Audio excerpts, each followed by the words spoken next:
cracking. Welcome back, everybody, here to your coverage of the D2CL US Grand Final, game number 2, technically number 3, with the 1-game advantage, which is the way of SNA. I'm Toby1. And I'm Booth Babe Capitalist. Disturbing concept. Let's do it. We now know. Let's do it, HyperX. We now know who's going to be doing the cover picture of our Christmas album. It's going to be Booth Babe Capitalist. Oh my. That's one reindeer I don't want to see doing that. Into the game we go. Speaking of a guy with horns, it's Centaur. He'll be played by Navi US with the Skywrath Mage. Again, second time in a row they're banning at the Faces Void up against Fog, because he just keeps first picking it every single time. I'm actually almost happy that they're not picking up the Faceless Void. Yeah. Because I haven't seen that combo really work for... Well, not anybody. It's because they run it as a number 1 position. And that's where it gets crippled. If you run as an offlane, it kind of works, but it requires a large amount of coordination, which doesn't really seem to be working perfectly with their lineup of late. Yeah, they Mirana Razor for Sneak and X Assassin, so we're going with the standard TC Razor. He didn't get to have it in the last game because it was picked up by Na'Vi, but they go for Flopperstuff's Mirana, and yeah, everything looks to be pretty stock all standard for the first part of the draft. Yeah, nothing too special. Of course, picking up the early Mirana means you can get yourself a 5 seconds remaining. Any sort of setup here for the Mirana later on.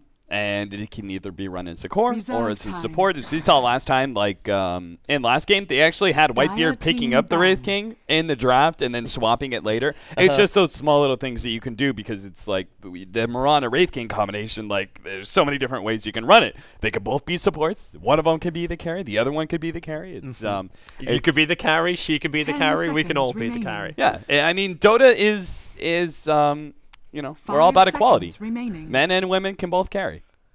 See, Legion Commander. That's really interesting after the recent lady scandals going on. I know, well, is that what you were referring to? Were you actually going? I wasn't really. Were you going there, Oprah on us, Cap? Were you going Oprah on us? Yeah, I was. Sorry, I will come here to solve the problems of the world. I'm not stopping Toby until they call me the Oprah of Dota. I will never. I'm gonna pull that out. You're never gonna pull that out. I'm gonna pull that out. Put that back in, Cap. No, I'm pulling that out of ESL. At the end, my last cast, I'm gonna be like, look under your seat. There's a brand new key to a brand new car. And people are gonna look at it and be like, "Oh my god!" I'm gonna pay one person to like have keys in their hand, and they're gonna reach down and act like they're grabbing the key, and then they're gonna hold it up in front of them and be like, "Oh my god, it's real!" And then everybody's gonna look underneath their seat. Navi US. And then ESL will never hire me again. Yes, completely false advertising. But it'll be huge on Reddit, and that's what I'm all about. God help us all. 10 seconds. It's all about them up boats. 5 seconds. Your need for social approval is going to turn you to the dark side, Cap. Don't worry, Toby. Don't worry. Build a bloody Death Star and then try and enslave the entire world. Not the world. The world is not enough. It's gonna be the galaxy, damn it. That's why they blew up Alderaan. It would look really good in a YouTube clip. Think of the likes we'll get on this. Planetary genocide. That'll be a hit. Think of the karma, Toby. Think of the karma. No karma when there's no world. You can't share karma with nobody. All right, SNA, back to the draft. We have a Wisp, so possibly a Wisp Tiny on the way here from Navi US to go with their Centaur and Skywrath Mage. I'm liking this combo and draft a hell of a lot more, but it's also very obvious what's coming out. So you've already got your Mirana, you already got your Razor. If SNA are going to switch anything up right now, I'm not going to say they're going to block pick with the Tiny, because that doesn't really achieve much for them. And in fact, it just turns into crippling their lanes. Just dealing with heroes who come in a lot closer together is a better way of doing it. So they pick up IX Mike 88's Tidehunter, So they get their offlaner, they get their support Mirana, they have their Razor, and this is fine for me. I don't see a problem with their lineup. Honestly, I was a little bit surprised that Sneaky Nick's Assassins didn't pick up the Watermelon in the first one too, just because they really love the Tidehunter. Ike's Mike plays a great Tidehunter. But they still get it. Navi US don't actually ban it away. Of course, both the bans do make sense. The Shatter Demon pairs well with the Mirana, so does the Earthshaker, so they do obviously make a lot of sense, but at the same time, you banned away the Tidehunter in the first 1-2 in game number 1. And this time you just let it out there. And the thing is, I would rather see the Tidehunter banned away than the Shatter Demon. Earthshaker I'm down with. Pairs well with Mirana and is a good counter to the Wiz Tiny, because those two heroes are naturally held in together, right? Any sort of big AoE stunts are going to be really effective against the Wiz Tiny combination. So leaving the Tidehunter out there, in my mind, is a big mistake, especially since Tiny doesn't actually want to go into a BKB because of Wiz Tether. They also let through another one of the heroes. They banned out one of these types of heroes, which was the Shadow Demon, but also having the Bane in there. And in my mind, the Bane is actually probably scarier for a Wiz Tiny combination, because you can Nightmare one, Fiend's Grip the other. So you can remove both of them from the engagement. But on the other side, you've got double burst damage. You've got burst damage to come out from the Mirana with a Starfall or potentially a long-range arrow, which is already set up by the Nightmare, and then you got Brain Sap on top of that. So both Skywrath Mage as well as Wisp are very, very susceptible to this. And then you go, okay, so where is the rest of the damage? So you look at those two doing their kind of thing. You got a Tide Ravage control, Gush, Anchor Smash, it's okay. But you got to raise it with Plasma Field. Even from range, when... Like, if Navi US are even considering just popping into the Roche Pit, one Plasma Field's going to take away at least 1/3 the life points of the Wisp as well as the Skywrath Mage. So you're going to need either a very early mech coming up on the Wisp, or some good room to maneuver. And room to maneuver when you're going up against, like, arrows flying around, you got Leaping Miranas, and you got Razors with high movement speed, you got Tidehunters who should have Blink Daggers or 4-staffs looking for Ravagers, and a 4-staff for a Bane. Like, if you get one more high maneuverable hero coming up from SNA, then Na'Vi can have a real hard time taking team fights. And actually, I mean taking team fights. Not running away from team fights they can do quite easily. Because you got Concussor Shot, you got Mystic Flare, you got Centaur Ulti, you've got Avalanche, you got Wisp Tether or Relocate. So you got a lot of ways to get out of the fight. And I'm got a funny feeling that's also the reason why the Spectre was the final ban here. Because that's one way where you could never get away from the fight. Yeah, she's also a great hero to target Wisp. Like, Desolate just rips through heroes, and if you're able to get on to one of those two, like, you've got two very, very squishy supports that are actually both pretty susceptible to the Spectre, Skywrath Mage as well as the Wisp.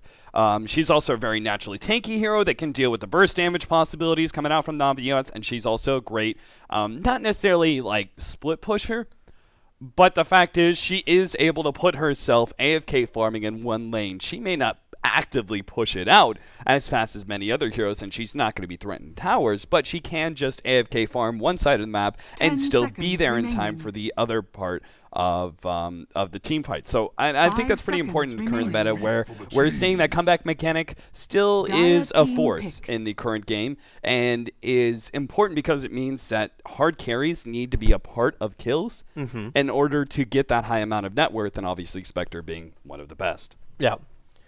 And they just brought a pick up by Navi US as their final selection. So this actually, well, screws around with our lanes quite heavily. Yeah, it's just greed, I think. It's just straight up greed. Yeah. If it pays off, then hey, maybe it's wonderful. But I got a feeling this is just because, like, they saw the Centaur in the last game, really didn't get a Blink Dagger at any point of the game. So, not at the point where you'd say this is going to be effective for us. So they might just be trying to run the Centaur as a safe lane. Yeah. And give him a lot more experience, and then a lone drawer from SNA. So what do you do when you're trying to survive up against mass amounts of burst damage and you're looking for control over big melee heroes?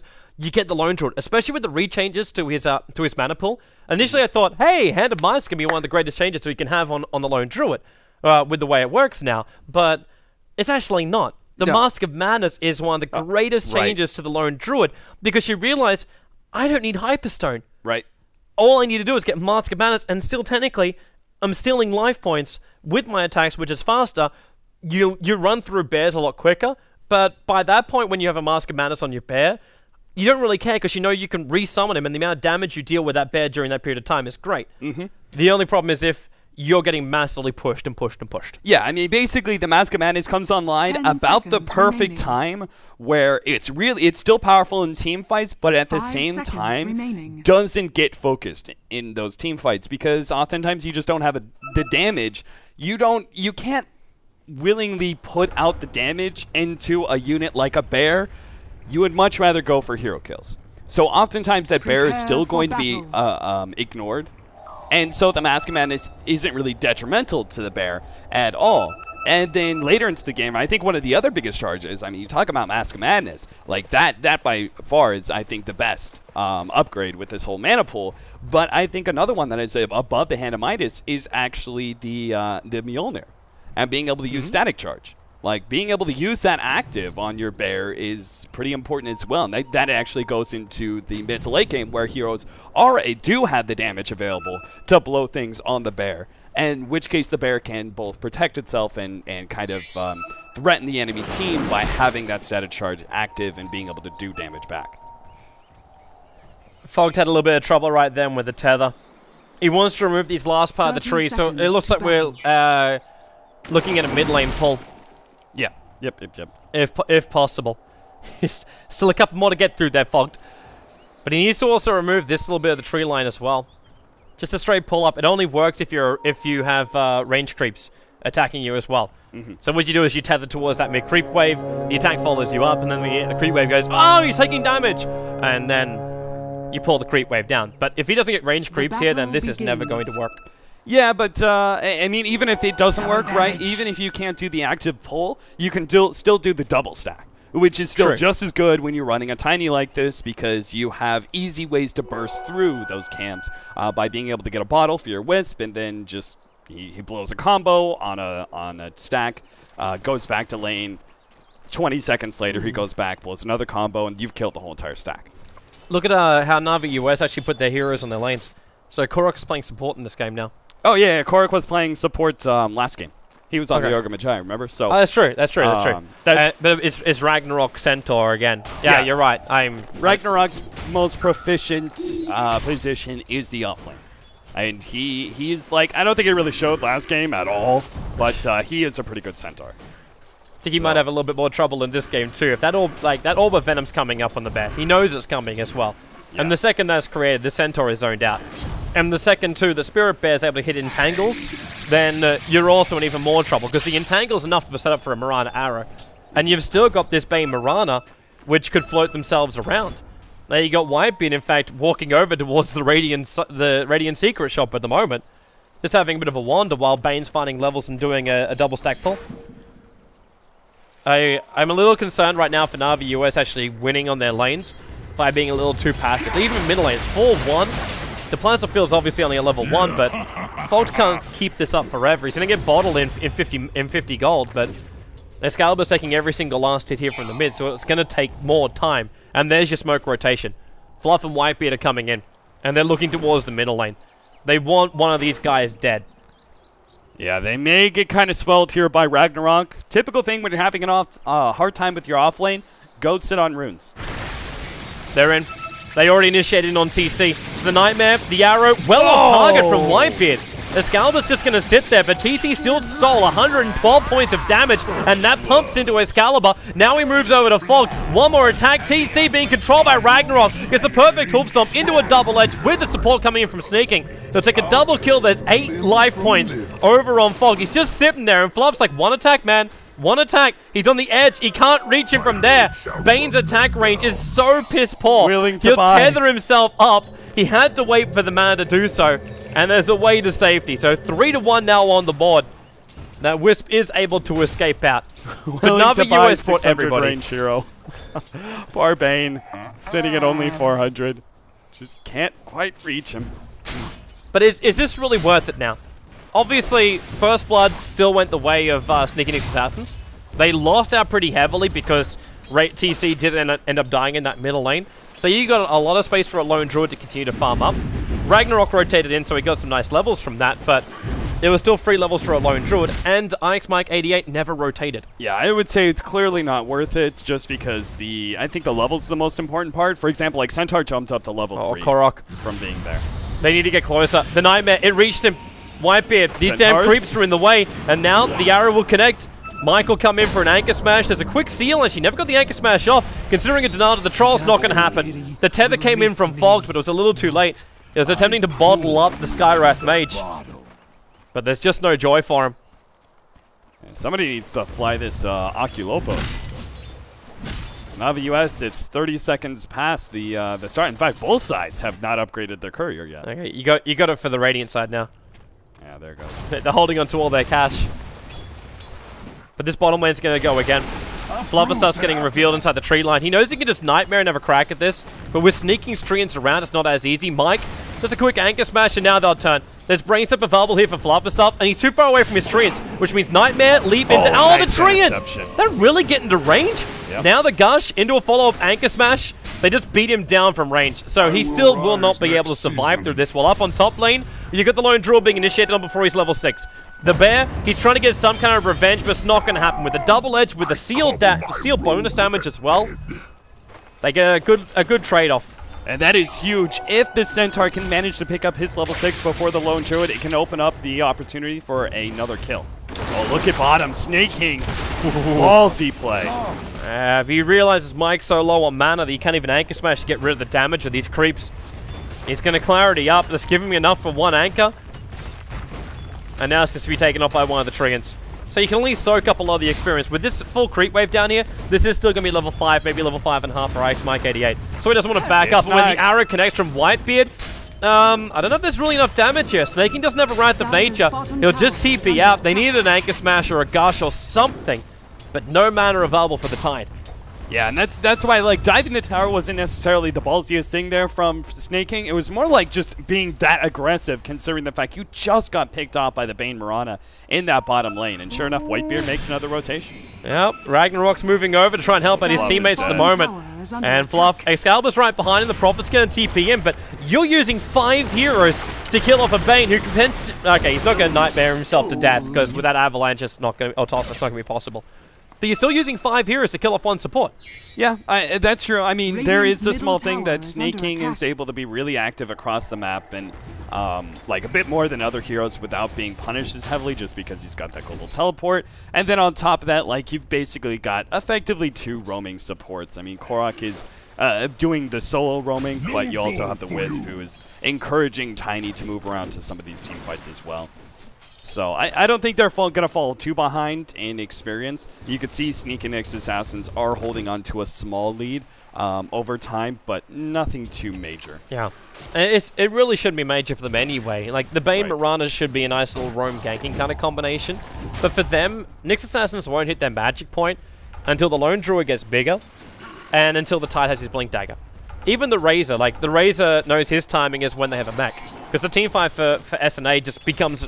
like, really, really difficult to win against. So in the meantime, it's just make sure you farm on your lanes, you don't give away too much. While Navi US, they know their critical timing is around Prophet getting his first real push item, which I got a funny feeling we're actually looking at a Blade Mail build for a Prophet here. Oh yeah, definitely. And then you've got Centaur who needs his Blink Dagger, and Tiny who needs not only an Aghanim Scepter, but also a Wisp who has levels and farm. Like, that's a critical thing right now for Fog to get. And until he has that, he can't be the enabler for the Tiny.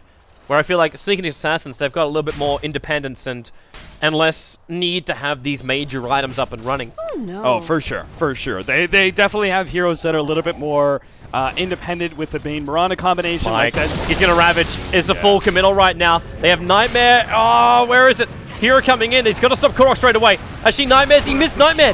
He Nightmared his own creep. The Wrath of Nature will fly out. Nature's Prophet will be able to TP back to base safely, but a little bit of misclicking there from Fluff and stuff will sacrifice a little bit.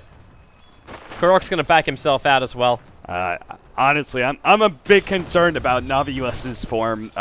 Just in general, like Snake King, and it's really aggressive play there. Even just like something small, like turning around to hit the Tidehunter and collide with him on the Stampede rather than just like stay your distance and right-click him to death.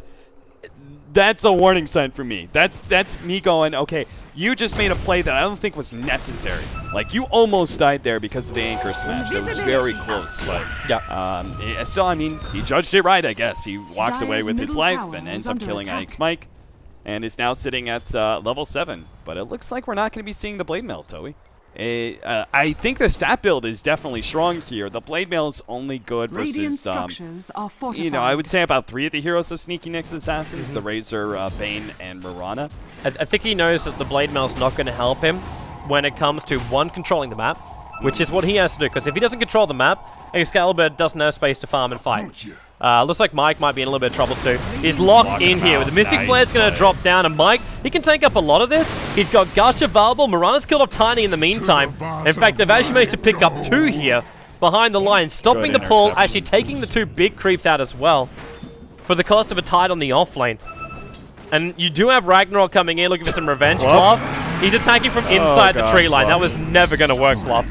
And you've actually got Snaking rotating over for Whitebeard and TC, but he can't get any kind of collateral on that.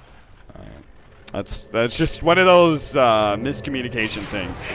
The other 2 said they were going out, fluffing stuff. He lagged behind, and at a certain point he realized, like, I am too separated from my allies to make it back, so I'm going to put myself in this hole and hope he doesn't kill me. For all of this time, though, I'm still looking at the 2 highest net worths. Everything which is being traded off. You have TC sitting at 4.6k net worth. You went Ring of Aquila Treads and already has another 1,200 gold up his sleeve. While Ush has 2,200 gold as this lone druid currently. Yeah, look how far behind Excalibur is. They're relocating. They're coming in for him. They know they have to kill the lone druid off. The bear moving up. He's hoping for an entangle on Excalibur. Ush can tank up a lot of this. But that's a relocate. That's a TP in from Snaking. That's a Wrath of Nature committed. And the arrow connects on Fogged. But there's no follow-up because he's already tethered, so we'll take him away to safety. Now, that is the advantage. Like, you look at that and go, okay, that was 5 heroes ganking 1, but with the Furion and the relocate, you can afford to make those kind of full-on committals. And I like this, especially considering that Navi US, the biggest issue they had last game with Sneaky Nick's Assassins is going for those ganks and actually end up dealing with too many heroes. That they're just going for these ganks with overwhelming force where they guarantee the kill. Snaking's coming to TP top. Hoof stomp, double caught out right there. The seal is well over on TC. Flubberstuff got a quick brain sap off. It was enough damage to kill off Ragnarok. In fact, the Wrath of Nature. Was that actually Wrath of Nature? It was. It kicked in. I thought he actually used it before. Ends up killing off both we got Bane as well as the Razor on the sidelines. Yeah, there's the Ragnarok Centaur that some people have seen before. That was a great initiation by him. Set up the whole entire team for success, and also he didn't commit. Like, he actually backed out and made sure that he lived. If he died in exchange for those kills, it would have been worth it. But it was made even better by the fact that he was wise enough to back up. They're coming to defense. SNA. They don't want to let it go through. Excalibur's going to try and force the bottom tower. In fact, he's got this too. With the toss damage, he takes the tier 1 tower. Dire's bottom tower has fallen. That actually happened before. Actually, would they even use fortification before that? I'm not sure. Well, yeah, I'm not sure when they last used fortification, because the general rule is you always fortify if a tower's about to go down. Tier 1 because it's going to get refreshed. Yep, yep. So Tiny is making a recovery, but he's still been crippled by the fact that his stack was taken away from him. They're going to need another good team fight and maybe a tower before he makes up full recovery. But he's getting there, bit by bit. Well, Sagan's going to take this tier 1 tower in the mid lane. They've got to fortify and defend this now, because it's just chipping away. In fact, yep, there's your fortification. Just waste a little bit of time, and they'll TP TC in for this. So we can try and go for the denial, but he's too far away. Need to TP directly on top of the tower in order to get the denial off then. So Prophet will take a tower, inserts a lot more money into him, and actually build a hand of Midas 12 minutes in. So not even a Maelstrom, he just goes straight for the Midas after picking up double nulls. I mean, I think it works well to your general strategy right now. You're trying to stretch for late game anyway. And I think he's got enough farm that the Midas isn't too late by any means, so... in general, I like it. I think the biggest thing that I liked about the Null Talisman Blade Mail build is really the Null Talisman. So when Snaking is not going for the Blade Mail part, but still going for the early stats and damage that is allowed for the general Null Talisman Blade Mail build, it still makes that early in-game impact, which has played a significant part in Navi US's comeback so far. And now he's going to be building in for more of a late game. So the Hand of Midas, possibly if they do well enough, and Orchid would not be a bad choice here up against some of the members of Sneaky Nick's Assassins, but that's definitely an item where if you're going at this late into the game, it means you have to really be dominating, and I don't think they're quite at that point just yet. No. The only way they're going to be dominating is if I see this Radiance being delayed a lot longer than what it is. Yeah. Because right now we're looking at 13 minutes in, and Lone Druid's only 600 away from the Relic. Snaking. Are they really going to give this a shot? Snaking. This is not where you want to come. The Moonlight Shadow's going to be used. They leap away, which means Ush can go invis, and his bear can just keep fighting for him. And they've relocated in for this flopper stuff. He's going to Fiend Grippo from Fox. Instantly cancelled, however. I don't know what he was trying to do there. Ragnarok wanted to jump in. The Blink's available. The Sentry Wards are down so they can see him quite clearly. There's 2 for the price of 1. And Excalibur, more importantly, is locked and controlled up here. There's no mana for a Ravage. And Excalibur just trying to toss Mike away. And maybe now there's enough damage there is. He'll go down. He's using the creep wave to his advantage there. But that's still a 3-for-1 trade-off in favor of SNA. I mean... I thought that was another fluff and stuff fail right there, but he made the right call. He wanted his team to engage, and sure enough, it was a great team fight for them. I think an arrow ended up catching Korok, because he was standing there for a while and ended up getting bursted down by like the plasma field, and he was already kind of low. So I think that played a really significant part. They had no Mystic Flare in that team fight at all, but also just a general lack of vision. So they weren't prepared for that fight. If you're going to go for these relocate ganks, you have to have smoke. Or, excuse me, dust. Because Sneaky Nick's Assassin just as easily could have walked away from that team fight if they wanted to. Yep. Well, now you actually see that big advantage just shifting straight back down again. In fact, in favor of Nick's Assassins for the experience. And how's it all going for the critical items? That Relic, it's already up. So Radiance is coming. Whitebeard already has a Medallion. Wait for Roshan to come, then it's another injection. TC initiated on the middle lane. Mystic Flare, Hoof Stomp, Double Edge, and snaking again. It just seems he wants to be part of the kids. TP's in every single time, even when it's not necessary. At the same time, he's still 3/4 of the way. Whoa, Mike! Whoa! Whoa, whoa, whoa! Why? I don't know why. Relocate's coming in. Excalibur, they're just going to toss Fogged on top of him. He triggered the Ravage, but there is nobody near Mike. Right now. He was really gunning for Korok. I don't know what kind of love-hate thing that got going on there, but that was an unnecessary dive, right? The best that can happen is you kill Korok and die. The worst that can happen is you don't kill Korok and die. The more Either way, it's a bad trade. He blew Ravage, so even right now, the T1 tower's going to be pushed on the top lane, and Knicks have to let it go. Yep. Like, they cannot fight this because they do not have Ravage available. They don't have any kind of surprise. And that was also, that was his first reveal, the Blink Dagger too. I believe so, yeah. So he's showing the Blink Dagger, he's blowing the Ravage, and he loses the T1 tower for it, and pushes Excalibur now 300 gold away from having his Aghanim Scepter. Yep. Just one of those things. It's just...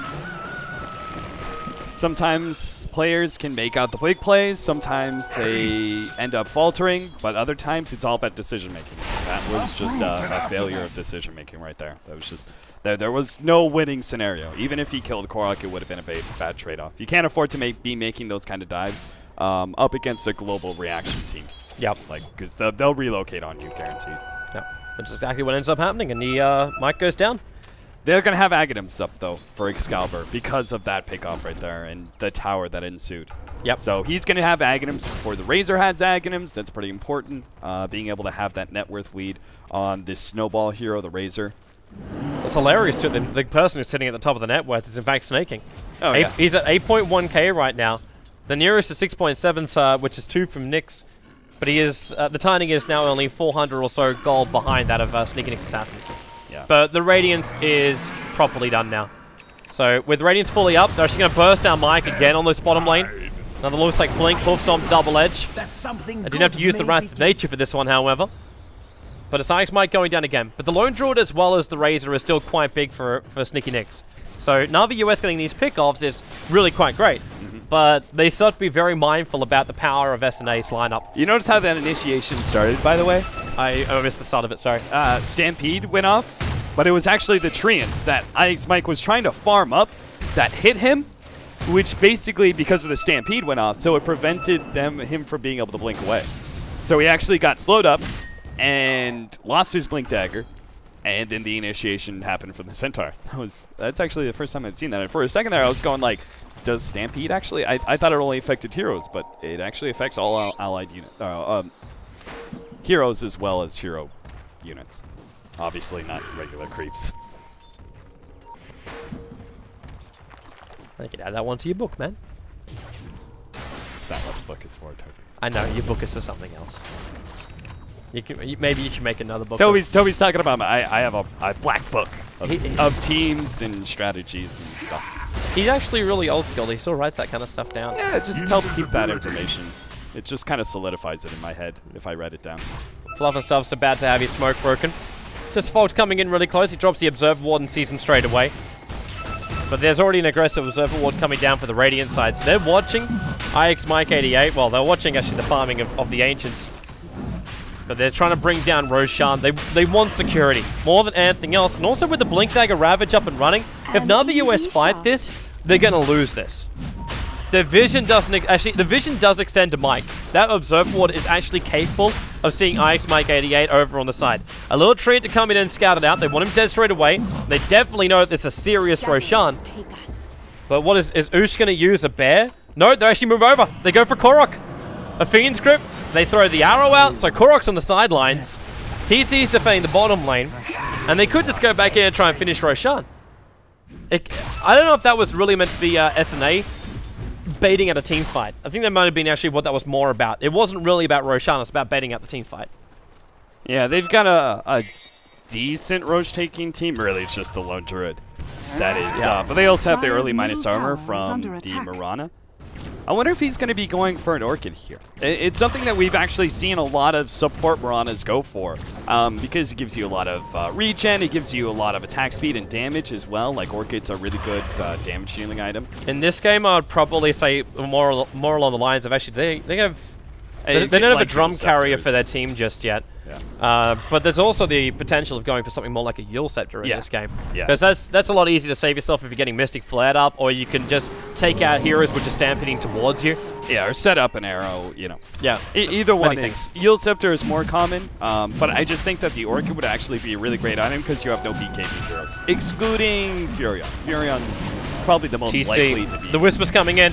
The Nightmare to start with. There's no follow-up arrow. They just actually turn the Nightmare off, and the Ravage! This time in from Mike. He's going to kill off Fog before the fight's going to begin. The Brain Tap into Snake, and he's so low on life. Excalibur wants to keep fighting. We'll have the buyback coming out from the Wisp. But you've still got Snaking having to go all the way back to base. Triggers up the Wrath of Nature. It'll bounce through the heroes, but Excalibur throwing away TC, but the Entangle will hold him there. So there's been some buybacks already. They've lost some core heroes. Roshan is still actually already down, I should say, sorry.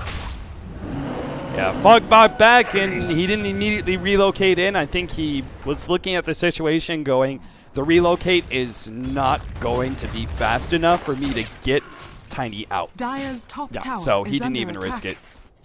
Fluff and Stuff's caught out. He's got Nightmare as well as Brain Sap, so actually killing him here is not possible. So we even insert 4 staffs into these lineups. So catching him inside Sprouts won't work anymore. At least not against the Tidehunter like it did before. He also is still walking around with his Quelling Blade, so he could cut free. But the 4 staffs is a lot more efficient. Get yourself out. So the Bane actually picks up the urn, which might mean that you could be correct. Oh, yeah, I think Yule Scepter or Orchid are the most likely options. I would say Yule Scepter is the most likely, but again, I'll stand by Orchid being really effective because it's less likely that you're going to be seeing a Tiny go for BKB when paired up with Wisp. Center ulti. They're coming up mid. They're chasing Couriers. And then, well, the arrow hit on Ragnarok. Whitebeard is in there, but the Avalanche! It connects on both of them. Courier? There will be an Anchor Smash follow-up. Courier? Yeah, I don't know why he's chasing Fog. I got a funny feeling someone just auto-selected and then attacked into Fog, but Courier's can't attack. So yeah, Courier will go down as well. As well as sneaking. Get him, little punch. Get him. Hook him, punch. Use that gold little hook and take down that Wisp. Fluff's rotating over, but they can see him coming from a mile away. This Observer Ward coverage over the bottom lane is really good for Na'Vi US. They know when Sneaking Assassins are going to come for some kind of like collateral move to inflict collateral damage with a move. Smoke up, Korok and Ragnarok are going to go on a hunting mission. Is under attack. We can wish him the best of luck. The nearest people right now is going to be Ush, who's farming up inside the jungle. Also completes about an entire Vladimir's offering. Oh god, this is going to be... Oh man, this could be one of those situations. If they found somebody uphill, like in this area, this is another one of those ganks where it's like you think it's a pickup, but it's actually going to result in both of you dying.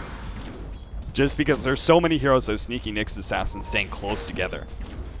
Look at this. They're pinging out Whitebeard, but they found a different target. They found Fluff and stuff, but he will survive. Only just, though. 86 life points, and now Mike triggers a Ravage. At the same time, you've got Ragnarok really having a lot of trouble. Excalibur giving some damage over to TC shortly before he dies. And that fight just went horribly, horribly wrong. I feel like it's deja vu. It's like, eventually you have to realize Sneaky Nick's assassins are not straying far from each other because they know the power of your gang squad. So every single time they have Ravage up, it means they can not only take down towers, but they can stay grouped up to make sure that you don't find pickoffs. Look how much damage they do after the fight as well. Like, TC still had his eye on the Storm up and running with the Aghanims upgrade, and then just melted through the mid tower. But after it goes down, you've still got that Lone Druid pair forcing through a tier 2. So not only does it take the kills, they're also going to look at sneaking up on the top lane. Lone Druid, bring your bear over. He's going to start attacking directly. One attack, and there she goes. Lone Druid will end the spree. So pulling in a lot of catch for that after taking 2 towers. This is when you're going to skyrocket through a lot of new items for Sneaky Nick's assassins. They're going to be rolling in the dough, and they're already looking for another kill. TC's coming down to Korok. The Plasma Field up. A Hoof Stomp not going to work. He 4-staffed up so he can Blink Dagger into the Hoof Stomp. Now he can do it, but TC with the Mystic Flare, the 4-staff from Mike will save him. The Relocate will come in too, but Ragnarok, he's already rather injured. They do not want to be fighting this at all. Especially with some arrows which will be flying around their heads. They just have to back up, and a Relocate won't get any kills. It's too bad. They really should have gotten that kill. Unfortunately, Centaur just 4-staffing forward, ends up getting clipped into the Plasma Field right as he wanted to blink. It blinked. If that didn't happen, if he was able to blink beforehand, they would have caught out TC sooner, farther back, and they would have been able to blow him up with the Relocate in. But those kind of misplays cost you potentially, you know, game-defining kills. The Razor is a lot of net worth right now on the side of Sneaky Nick's assassins, plus they desperately needed a pick-off like that for Excalibur. Like, if they don't get that, like, he's just being torn apart right now by the Razor. At least he's got the plate mail, but every single team fight, you could see the Bear as well as the Razor are doing so much physical damage to him. Oh, yeah. And this is why I really think Lone Druid's going to make a big comeback as an offlaner. Just because of his pushing power, where towers are harder to take, Lone Druid still reigns supreme. Because Demolish, even with an extra 5 armor on tier 2s and the glyph being up, the consistent, powerful pushing from the Lone Druid is still your best way. They found Ragnarok, Fiend Script. There's going to be a static link as well, so if they want to try and relocate in on this one, it'll be too late, and they'll be going up against a buffed up Razor. While on bottom lane, you've just got Lone Druid, the relocate, they're trying to go for Ush. And then Snaking also TPs in. The Mystic Flare a little bit off target here. The Bear's trying to move over to get no kill over on Korok, but it won't be in time. So it will be a 1-1 trade-off. A nice movement. But there's a lot more of a movement coming from SNA. Why did he leave him behind? The arrows are going to come in, but Mike just jumps. If there's a TP, they'll just go for the Ravage, tossing Mike back a little bit further. But the Static Link is on him, the Enfeeble as well. Nightmare just into a Starfall. They need more damage. Mike, he might have to use it. In fact, he has to, or else they're going to go high ground. Throwing him back again. Nope. He holds onto it. Mike, the Orb's following him. They have mech'd. They have enough life points. Hey, they committed a lot to that one. They needed to take this tier 2 because they just lost a tier 2 to the Snaking up in the top lane. They can't afford to be making those kind of trade-offs. So I think they need to send one hero back and continue to go for this push. Top tower is under attack. Because otherwise, that pick off on the Tiny, it's great. Don't get me wrong, but it is a bit of a trade-off that maybe you don't want to be making. Bottom tower is under because this now means a Scythe of Ice is fulfilled for Snaking. Yeah. Oh, and he's going for a pick off of his own. Whoa! Okay, Scythe of Ice is no longer fulfilled for Snaking. That's the over-aggression right there. Yep. That's also giving a huge spree over to IX Mike 88. Goes towards him. Actually, that will be his full perseverance, I believe, after he sells his stick. Hey, relocate is up. The Tiny is not. So, good. Look at the experience gain they actually get from it, too, with all three of them in there. And then the gold split.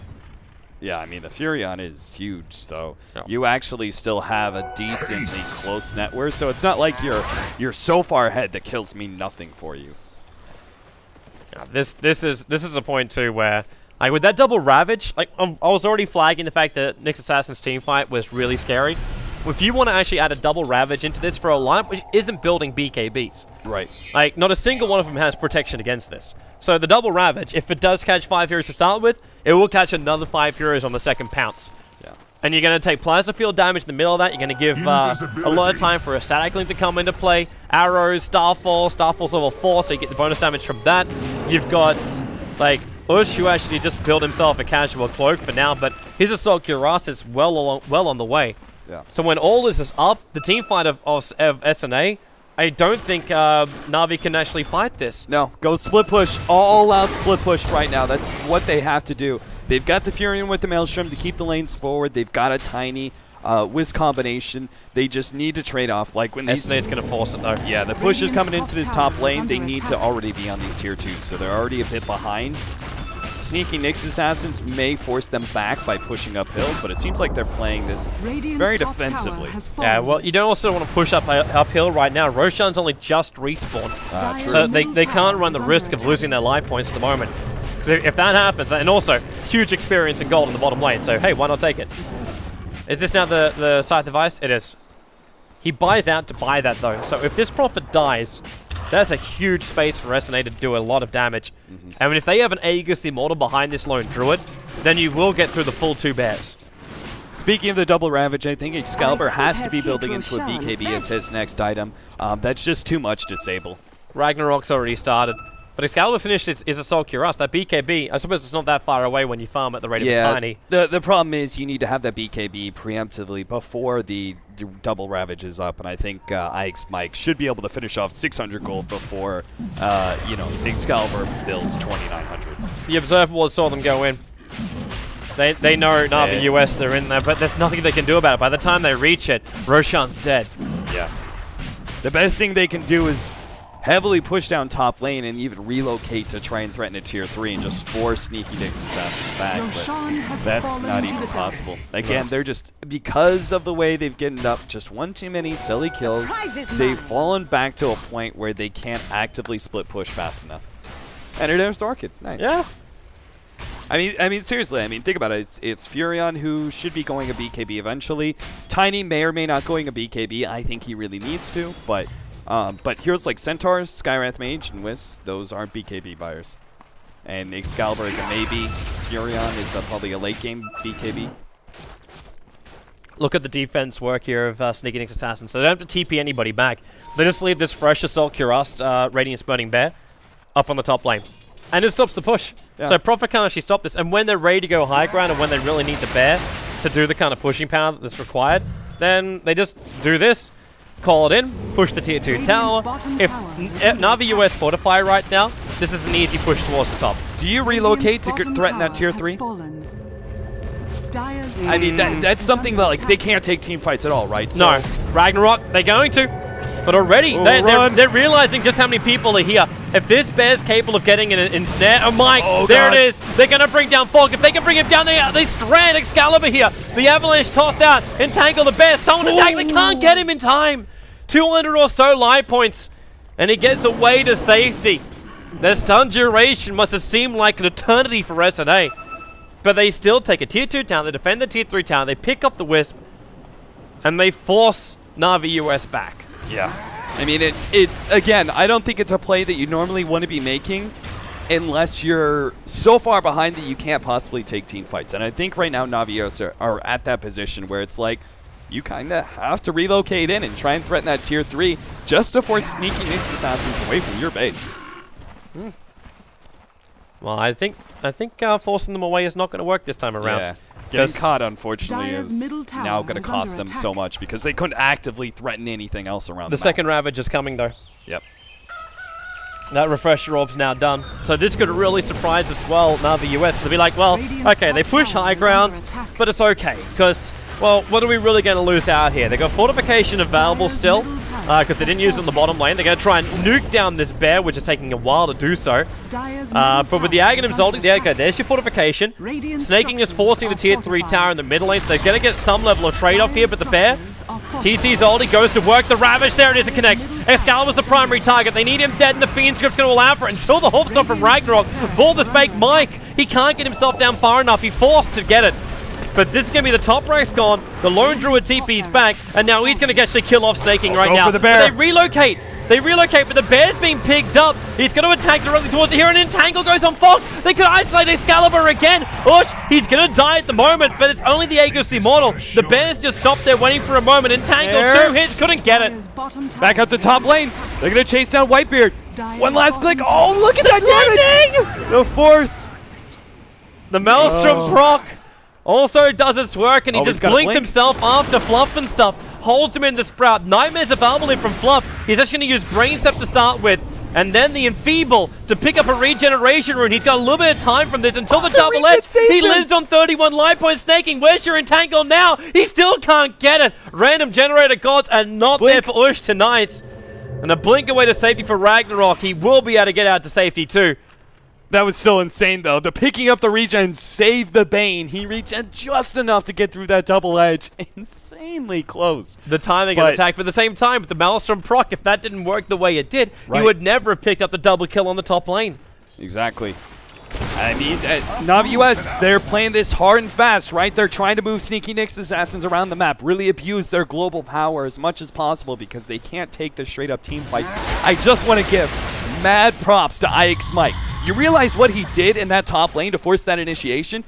Navi US, they knew Ravage was down. 100% Ravage was down. You know what IX Mike did? He flew in the refresher, grabbed the refresher, refreshed, put it back on the courier, then showed himself. Still no refresher in the inventory. Navi US naturally go, Ravage is still down. Yeah. And then he blinks and initiates. And all of a sudden it's like, what the hell? How does he have Ravage up? He doesn't have a refresher. Well, it was on the courier. Brilliant move from IX Mike. I don't know what Korok is doing down here. He's just a stranded bird in the trees. As the rest of Sneaky Nick's assassins. Now, they know what they've got to do to win this game. Sure, there's no Aegis to the Immortal, but at the same time, you don't really care. The bear is giving momentum towards the middle lane. The top lane's going to push out just because the way the lane is. They're trying to kill off this bear with hexes, with orbs. They've still got to resummon on this bear, so it doesn't really have too much of an impact.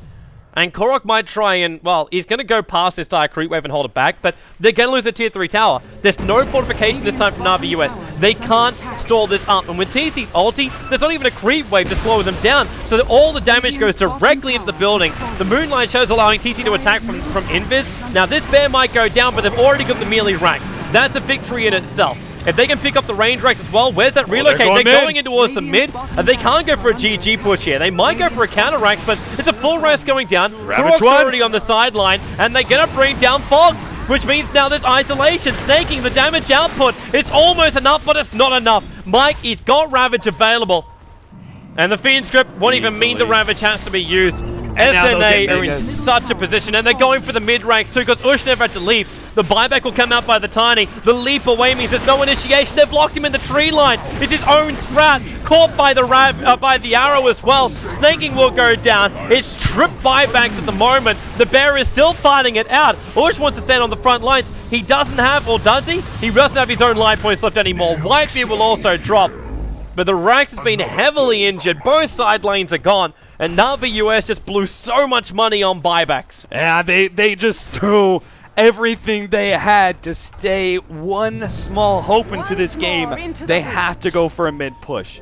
I think even with the buybacks, they still have to contest Sneaky Nick's assassins and fight on their side of the base. Otherwise, they're just going to lose Megas and lose from there. Look at all the buybacks coming. Yeah.